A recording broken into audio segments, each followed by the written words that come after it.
Hi guys, welcome back to our channel. In this video, I am going to show you how to fix AOC monitor speakers not working.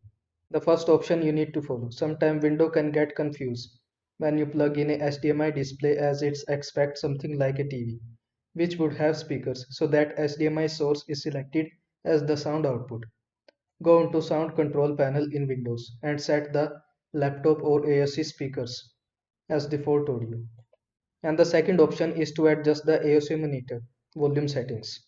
AOC monitor often have built-in settings that can help adjust the volume. For using hotkeys. When you have no on-screen display, press the volume button to activate the volume adjustment bar. Use the hotkeys. These are the hotkeys to adjust the volume level. These are the volume keys as you can see. If you can't adjust the volume, check if the OSD is locked. To unlock it, turn off the monitor and hold the menu button while power it on. So I hope this video was helpful to you. Make sure to like this video and subscribe to my channel for more of this type of content. Thanks for watching.